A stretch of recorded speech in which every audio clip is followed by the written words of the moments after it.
This is going to be a little explainer about the terraced garden beds they make. You can see some of the ones I've already made here. Those over there have Russian kale and cabbages, and there's some Shinjuku garland chrysanthemum and leeks over there. But the way it starts, this area here is below my pond, and my first rice paddy is over there. Down there is gradually getting built up and will eventually be a rice paddy. So for now, I build these terraces into the hill. It was a cow pasture at one point. It was native mixed hardwood, probably second or third growth, I would guess, for a while. And then I ran pigs in here after that was timbered out. So you find some different odds and ends. Like, there's a lot of woodland plants still in here. I transplanted a lot of those down by the house and over into the woods more.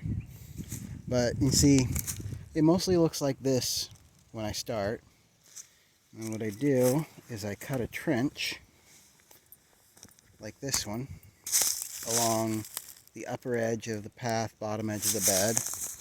And I lay in either big logs like this, or several smaller ones. Like, I'll put one like this, and I'll put pieces like that.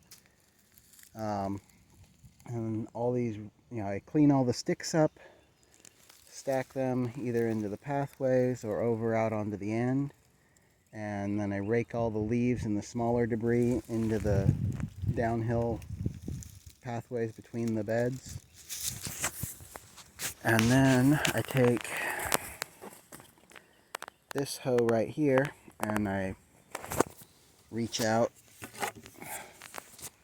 It's a little hard to do this with this thing. Let's see if we can get a picture. A little bit. Okay. So I reach out with the hoe like this, and I chop up the slope, like so. Cut any roots or weeds that are growing there, and kind of work it over. Anything that looks like I might want to save it, like this, I'll pull out. So this one, not sure, it's a corm growing ephemeral of some kind, but I'm not sure what this one is. But I'll take that and I'll tuck it up under the bottom edge of the log here.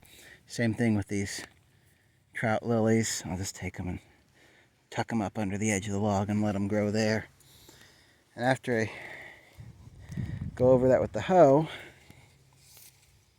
now normally I would do that for the whole bed, but I'm just doing a little section to demonstrate here.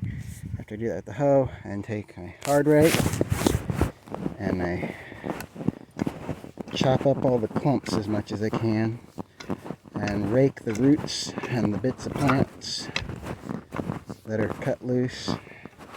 And I either just rake them down to the bottom edge, or if there's a bunch of it, maybe I'll take that and I'll throw it over in the pile over there, like that. So yeah, I'll rake this all, see, like so. Smooth it all. Pretty level it out as much as I can. It won't be perfectly level, but it's close to level. So that's the basic process of forming up the bed. And then if I'm going to plant larger late season stuff in it, because this is a new bed, I'll take horse bedding. Like those brassica areas, I put down I scattered wood ash over them first, and then put the horse bedding down and let it sit through a rain. And then each place where I wanted to put one of the plants, I put a scoop of just regular soil that connected with the native soil below it.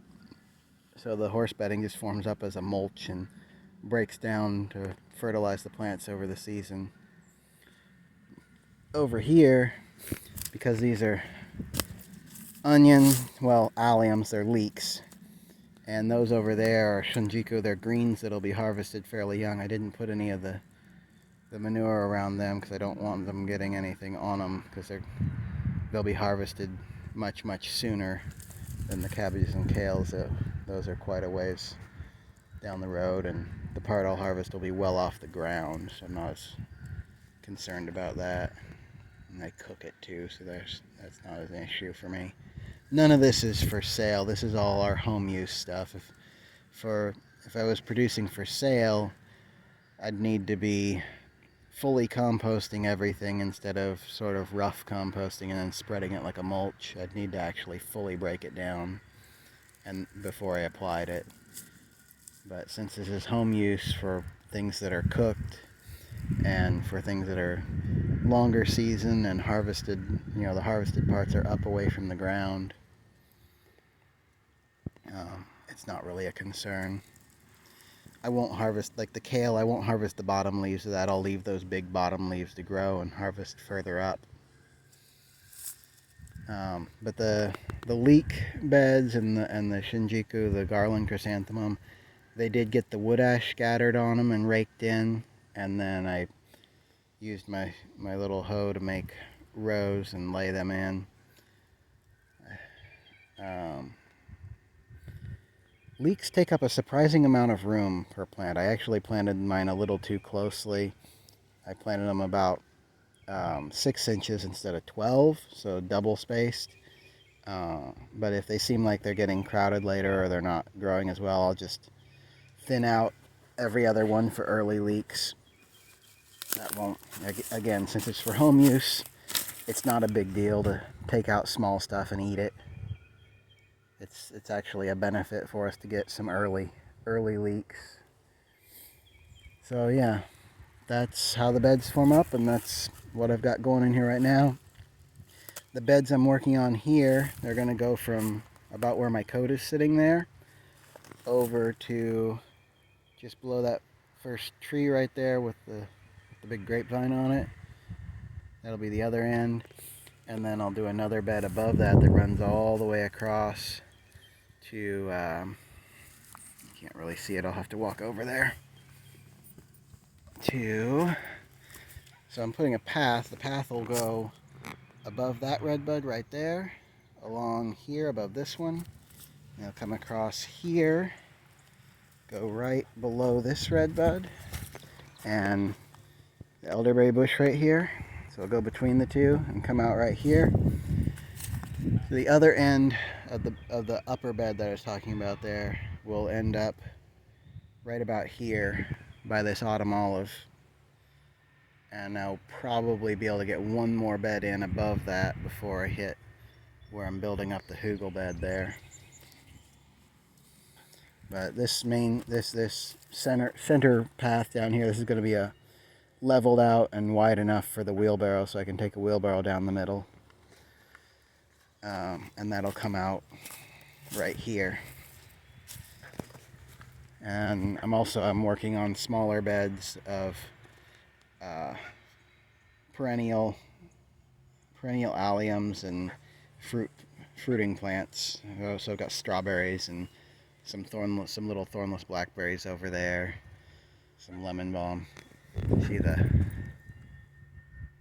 red buds starting to bloom here. I'm going to prop this up a little bit, and so I can get these branches up out of the walk area, because the path is going to come right there and go right across, right, and then it'll go up a little and then out the rest of the way.